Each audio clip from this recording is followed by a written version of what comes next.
जय बोलो माखन चोर भगवान की जय। कहते हैं गली गली में चोर है और लाला माखन चोर है। इन्हीं गलियों में भगवान ने माखन मिश्री का चोरी की थी। भगवान का बालक रूप में नाम पड़े हैं माखन चोर। ये जो भूमि आप घूम रहे हैं, इस भूमि में कभी आपने नाम सुना होगा, भागवत में आता है ब्रज भूमि। सुना है? ब्रज भूमि नाम होते हैं। ब्रज भूमि कितना किलो में आता है? 84 कोस में होते हैं। ब्रज भूमि 84 कोस। ये स्वयं कृष्ण भगवान ने जो यात्रा किए थे 84 कोस का, वो यही भूमि पे किए। और ये भूमि का जो स्थापना किए थे ना कृष्ण भगवान ने, वो श्रवण कुमार को वरदान देके किए। सबसे पहला आपने सुना होगा, भागवत टीवी में या किताब कॉपी में भी आता है कि सबसे पहले अपने माता पिता को तीर्थ कराने के लिए गए थे ना, कंधे पे बैठा दिए श्रवण कुमार। लेकिन अपने माता पिता को चारों धाम यात्रा नहीं करा पाए। बीच रास्ते में राम के पिता दशरथ जी ने उनको बाण मारे और लीला समाप्त की। तो भगवान से क्या प्राप्त किए वैकुंठ में कि प्रभु आज सतयुग में मैं अपने माता पिता को तीर्थ नहीं करा पाया। आगे आएगा कलयुग। कलयुग में कोई भी ऐसा बेटा बेटी नहीं होगा जो अपने माता पिता को कोई भी तीर्थ कराएगा। तो ऐसा धाम का स्थापना करना जिसमें चारों धाम की यात्रा पूर्ण हो और माता पिता के ऋण से मुक्ति मिले। तो भगवान ने ये ब्रजधाम बसाया। ये ब्रजधाम बसाने के लिए कृष्ण जन्म से पहले भगवान क्या लिए थे? वामन अवतार। और राजा बलि से मांगा था 3 पग भूमि। कि पहला पग में तो आकाश पाताल लिया, दूसरा पग में ये पूरा पृथ्वी ले ली, तीसरा पग धरने को जगह नहीं मिला तो राजा बलि के मस्तक पर रखा। उनका भी भगवान ने उद्धार बनाया और पाताल का राजा बनाई। वही भूमि बोली जाती है ये दान भूमि, जिसको लेके भगवान ने ये ब्रजधाम बताया। आज कोई भी अपने माता पिता को चारों धाम यात्रा नहीं करा पाए। इधर अपने माता पिता को कोई भी चारों धाम यात्रा नहीं करा पाते। एक धाम ब्रज में आने से जगत माता पिता बोलते हैं ना, नंद बाबा माता यशोदा, कि जो भी उनका चरणों में अपने माता पिता का ध्यान करते हैं, नाम करते हैं, उनको चारों धाम की यात्रा पूर्ण होती है और माता पिता के ऋण से मुक्ति होता है। क्योंकि स्वयं कृष्ण भगवान ने यहाँ माता यशोदा से क्या आज्ञा ली कि जो भी बालक रूप में यहाँ पृथ्वी पे जन्म लेगा, उस पर जन्म होते ही बेटा हो या बेटी हो 3 ऋण आएगा। ऋण समझते हैं कर्ज। पहला किसका आता है? पिता का, कि जब तक ये भूमि पर रहोगे साथ में किसका नाम चलते हैं? पिता का नाम आता है। दूसरा ऋण आता है माता का, इसने 9 महीने घर में रखे, बालक रूप में गीले में सोई, सूखे में सुलाई और मलमूत्र साफ किया। मैं साफ की तरफ में देखूंगा, इसको मुझको कोई मतलब नहीं है इससे। मुझको अपना फिल्म नहीं बनवाना है, मैं तो बताने के लिए आया हूँ, फिल्म बनाने के लिए नहीं आया हूँ।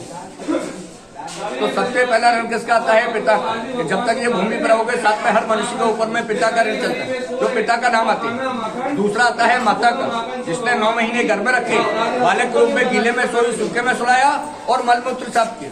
बेटा बेटी कितना भी बड़ा हो जाए लेकिन माँ के लिए वो हमेशा बच्चा ही रहता है। और तीसरा ऋण बोला जाता है गुरु महाराज, कि जब तक गुरु नहीं होते किसी को ज्ञान नहीं मिलता।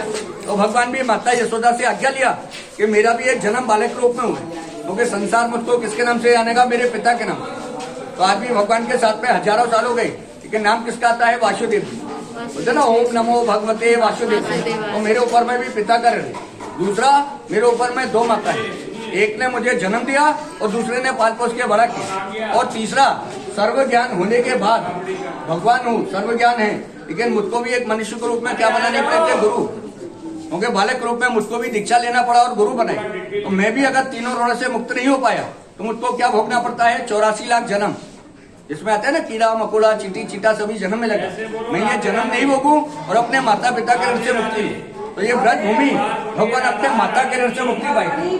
जो भगवान को मारने के लिए आई थी ना, पुतना राक्षसी थी, भगवान ने उनको क्या दर्जा दिए? राक्षस नहीं बोलते उनको, भगवान कृष्ण की तीसरी माता बोलते।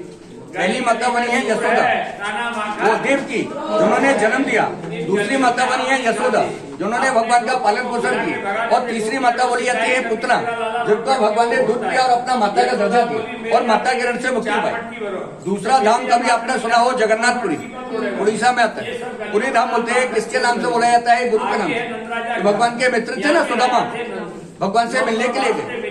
गरीब ब्राह्मण थे, कुछ भी नहीं था, पहनने के लिए भी वस्त्र नहीं थे, लेकिन जब भगवान से मिलने के लिए गए, खाली हाथ नहीं गए। क्या लेके गए? 3 मुट्ठी चावल। भगवान ने 2 मुट्ठी चावल खाया और अपने आंसुओं से उनका पांव धोए और गुरु मानकर उनका सेवा की।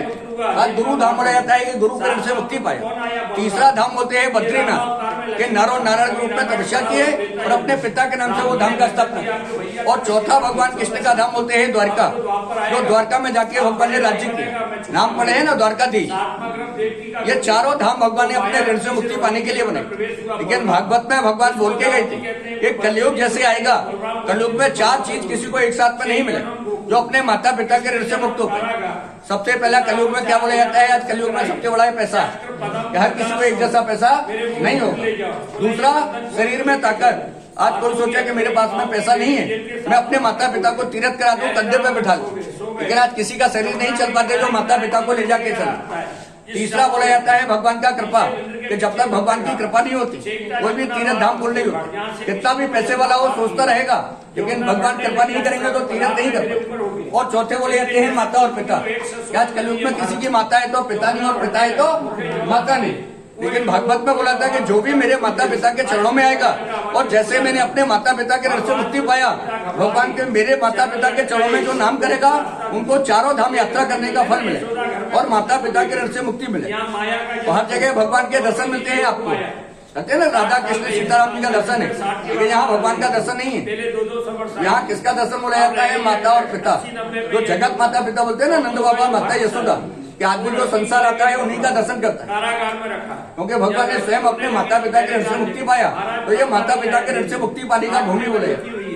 तो आज भी यहाँ भगवान को माखन मिश्री का जो भोग लगाते हैं जन्माष्टमी, पूरा भारत वर्ष में जैसे 3 जगह भगवान ने प्रसाद खाई थी।